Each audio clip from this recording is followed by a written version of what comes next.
Few visual experiences are as captivating and otherworldly as an eclipse. With its combination of diffused glow and dramatic radiating light, you might not expect to be able to draw a solar eclipse in just a few minutes. But that's exactly what we're going to do in this tutorial. Okay, the easiest version will take just a few minutes, but still, how thrilling! My name's Marina, I'm a professional visual artist, arts educator, and founder of thedrawingsource.com. And this is how to draw a solar eclipse step by step.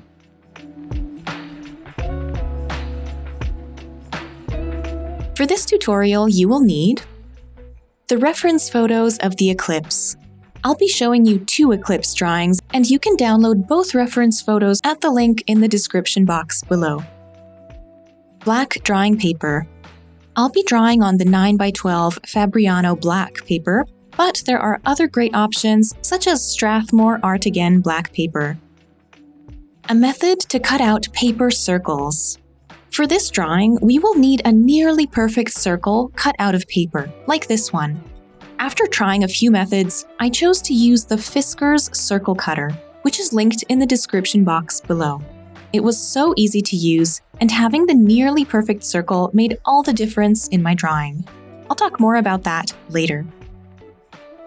Scrap drawing paper or cardstock paper. This is the paper that we will cut the circle out of. Important note here, cut your paper circle out of black paper instead of the white paper that I used. I'll explain why in the tutorial. You'll need a kneaded eraser, a white pencil. I'm using my favorite one, General's White 558 pencil. You'll need some blending tools. I'll be using inexpensive soft brushes. These are essential to the drawing. I use them extensively as both drawing and erasing tools. They're very cheap, and I've linked to them in the description box below. You'll want more than one brush because we'll use one as a drawing tool and a separate one as an erasing tool. A chamois. This is a leather cloth, but you could also try tissue paper.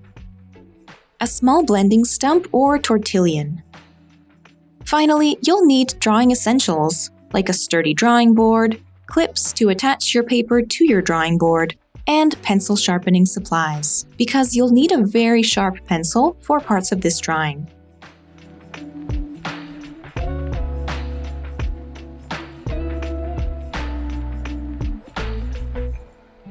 The first step of this tutorial is, in my opinion, one of the most challenging ones. You'll need a perfectly cut out circle, or as close to a perfect circle as you can get.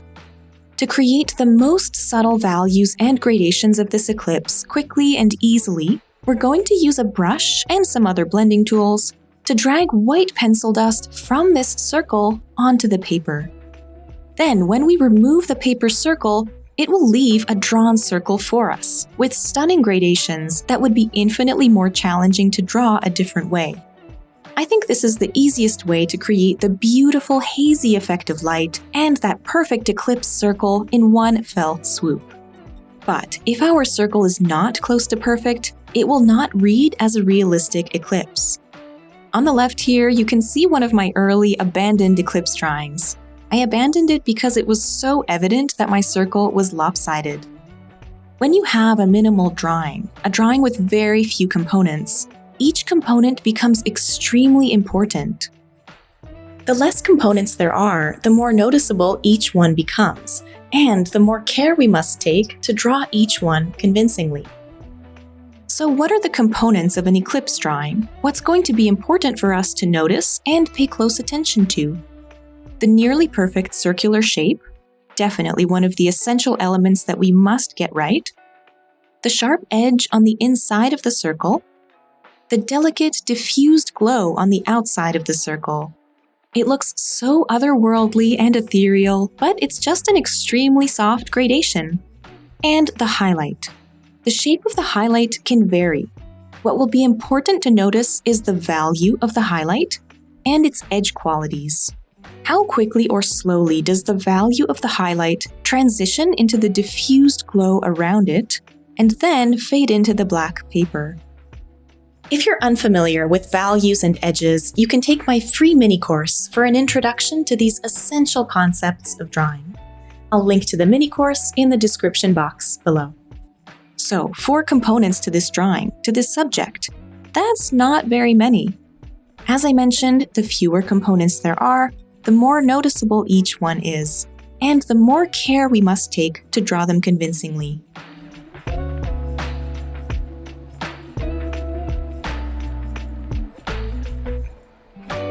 Our first step is to acquire that nearly perfect circle. As I've mentioned, though I cut my circle out of light paper, I highly recommend that you cut your circle out of black paper instead. It will make judging the values of your drawing much easier once we get started.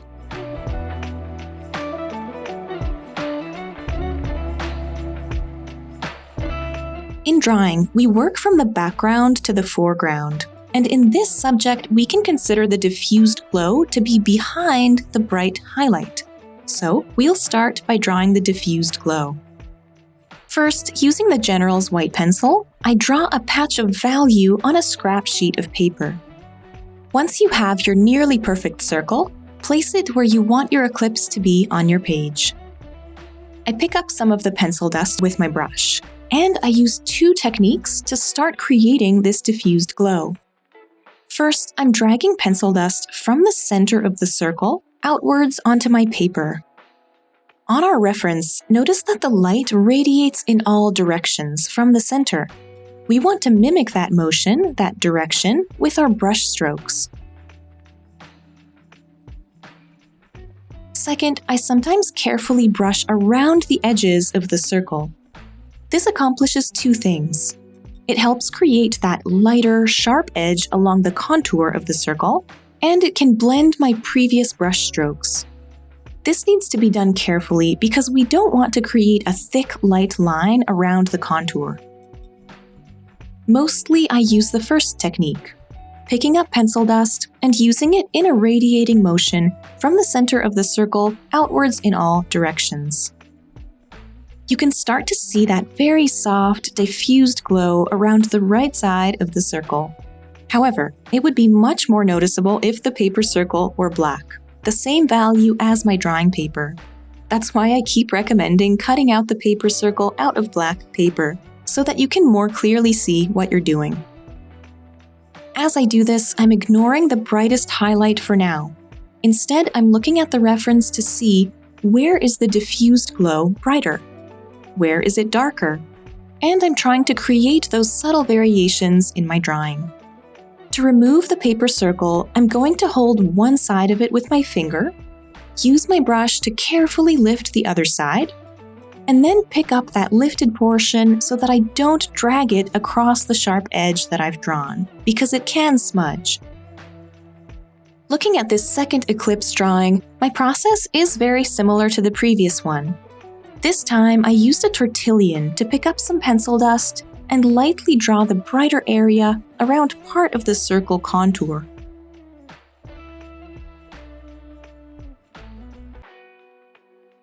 If I remove the paper circle, we can see that the tortillon worked fabulously to brighten the contour in some areas. This already looks like a convincing eclipse, right?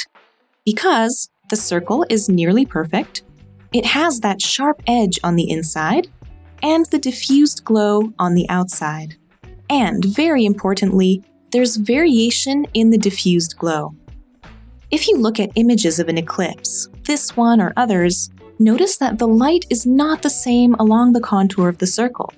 There is variation. I have a bonus video for you on analyzing the values and edges in this subject, because we can't draw what we can't see. Our drawing will only ever be as good as our observation.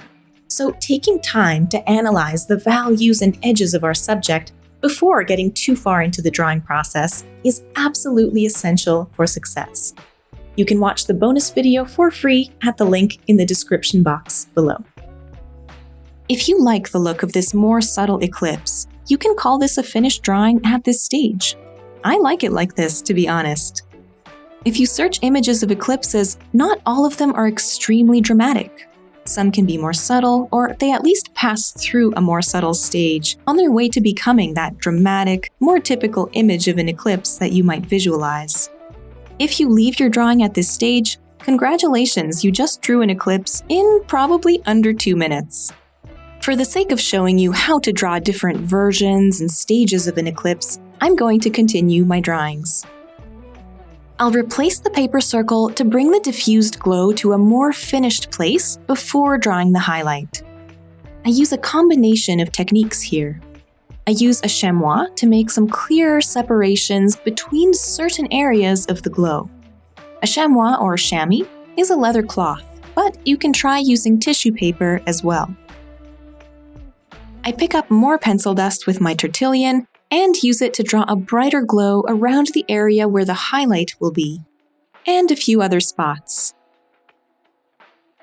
I use my brush to draw the soft gradations of the diffused glow. If I add too much value, I can go back in with the chamois.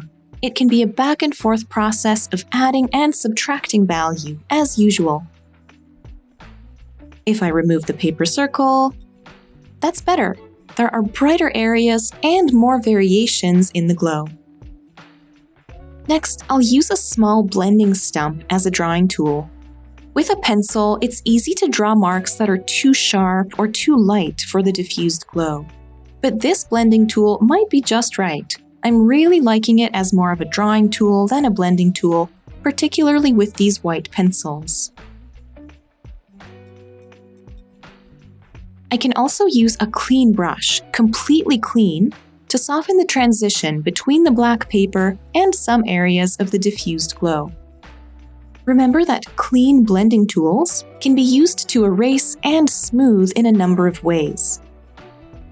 If I remove too much value, I can switch back to my drawing brush, place it right on this light ring, and drag some value back out. Another way to add value back to your drawing is to replace the paper circle and go back to the first technique we used with the brush. I'm using a new paper circle just out of concern that there might be white dust on my previous one. That worked quite perfectly.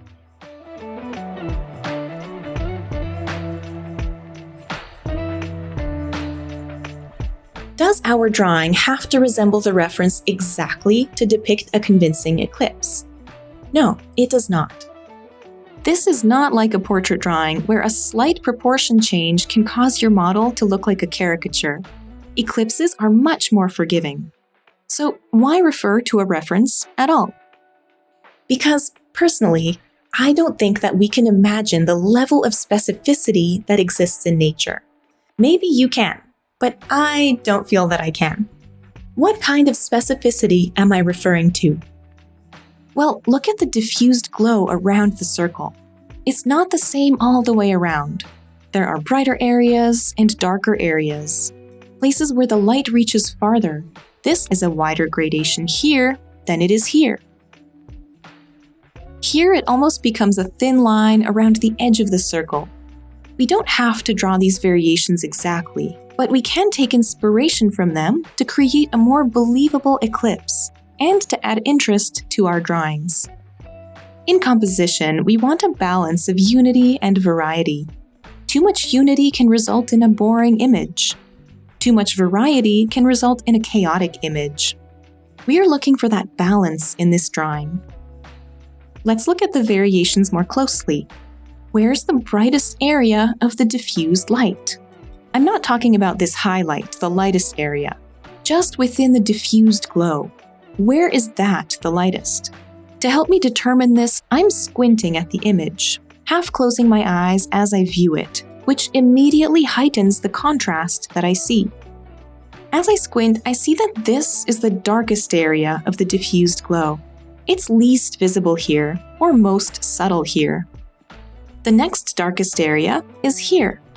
When I fully open my eyes, though, I see that the quality of the glow here is different. Here, there are slightly more visible beams of light emanating from the center. Can you see other groups or shapes of light elsewhere? Look at the triangular shape of this lighter area. or this triangular shape that's made up of separate beams, and some of these shapes of light. I would say that these are some of the lightest areas of the diffused glow. I think the absolute lightest area of the glow is right around the highlight. We have a diffused glow there too. In my drawing, I want to create variations not only in the brightness of the glow, but also in the shapes of light and beams of light that exist here. Now, there's a balance to be struck when doing that. Squint at the reference again for a moment. Do most of the beams disappear when you do that? They do, right? When I squint at this image, I barely see any separate beams of light. I still see areas of brighter diffused glow and darker diffused glow, but I don't see the beams. Where I was seeing them with my eyes open, now I just see smooth gradations in their place. That is what we want to establish first. Drawing the separate beams will not give you that luminous, understated, ethereal glow that characterizes an eclipse. The beams are very subtle, and drawing them too prominently will create more of a cartoon-like quality.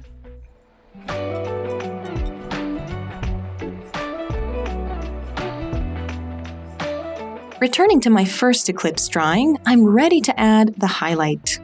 Notice that the shape extends above and below the contour of the circle, and that we could think of it as three shapes: the largest ovular middle section, the bubble on the left, and the smallest bubble on the right. The highlight, or lightest value, also extends in a crescent shape to the right and left around about a quarter of the circle. I sharpen my pencil and sketch the general shape. For stability, control, and precision here, I'm leaning the outside of the palm of my hand on the drawing board so that most of my weight is there instead of the pencil point. To develop your pencil control, I suggest my Foundations of Drawing Technique course and my Intro to Smooth Shading course. Both are linked in the description box below. Once I have the shape of the highlight, I can simply fill it in. It's quite a simple, flat value, meaning there aren't any major variations in value, in lightness or darkness.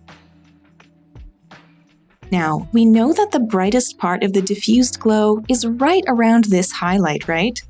To create that brightest part of the diffused glow, I'm going to take my brush and blend from the highlight into the background. I'm massaging the pencil dust from the highlight outwards in small circular motions.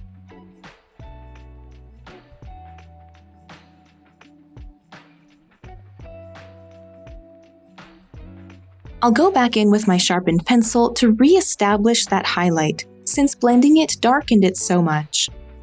This will be a back and forth process of blending the diffused glow from the highlight, and then re-establishing the highlight. I clean up the inside of the circle to keep it crisp. Be careful not to disturb the circle as you do this, as it can be tricky to recapture it. Once I'm happy with the diffused glow in this general area, I use a sharpened pencil to draw the thin crescent shape of the highlight. Notice that my hand is always anchored, always leaning on my drawing board, especially when drawing around the edge of this circle.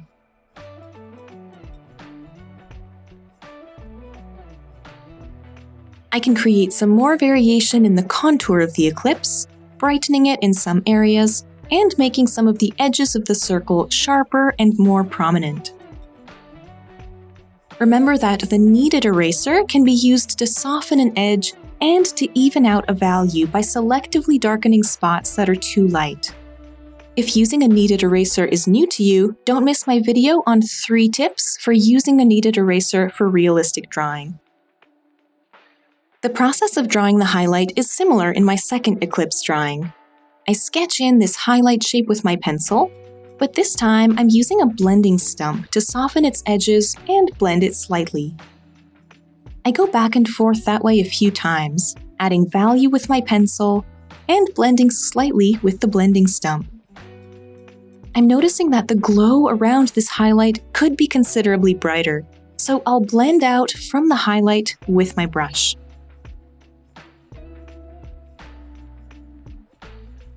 Whoops. No problem. I'll use my clean brush in reverse, essentially backwards, to erase what I did there. As much as I was dreaming about finishing the diffused glow and then adding my highlight and being finished the entire drawing, I'm definitely having to go back into the diffused glow and brighten it in some areas. It makes perfect sense that that would happen, because we judge values through comparison, and a value looks different depending on what surrounds it. Without the highlight there, the diffused glow looked very bright to me, because I only had the rest of the diffused glow and the dark background to compare to. It was only when I added the lightest value, the highlight, that I saw how much brighter parts of the diffused glow could be.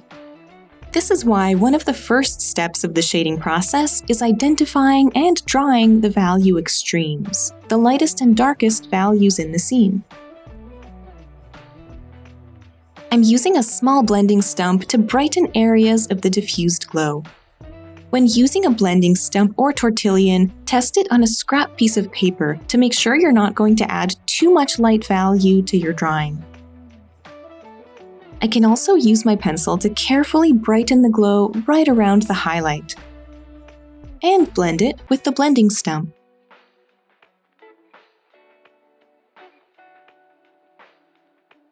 The light there might be too intense, so I'll erase using my clean erasing brush. It's normal for the drawing process to be one of addition and subtraction, back and forth several times.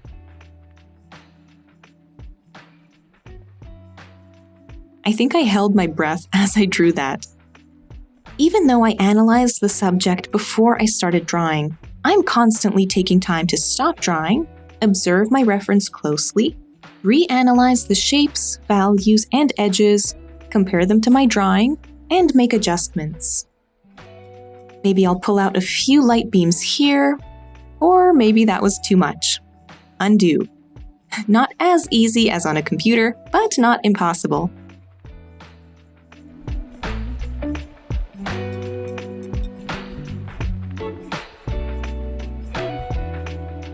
To finish my first Eclipse drawing, I'm lightening the value around the highlight slightly to give it more of a glowing effect. I can use my brush to pull some beams of light out of the highlight, gradating them into the value of the paper. When I create a light beam, I make sure to test the value that my brush is going to produce first. Then, I anchor my hand, place the brush on the edge of the circle, and make the brush stroke outwards, so that the beam appears to radiate out from the eclipse. This can be a back and forth process, using the brush to pull out some beams of light, and then going back in with the pencil point to re-lighten the highlight. To finish my second Eclipse drawing, again I spend more time adjusting and finessing my values and edges, in that push and pull sort of way. Add a little bit, lean back, take a look, then maybe subtract a little if it was too much, or notice another minute detail to adjust. The farther you are in the shading process, the more it slows down, because the changes you make become more and more subtle. Here are my two finished Eclipse drawings. If you enjoyed this lesson, it's from my drawing membership, which I will link to below. There you can access several of my foundational drawing courses, as well as an advanced Eclipse drawing tutorial. This drawing requires a more nuanced understanding of values, edges, and definitely greater pencil control.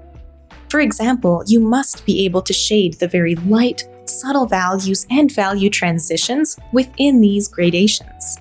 You can start learning how to do that in this video on 3 effective tips for shading light values. Thank you for watching, and I will see you there.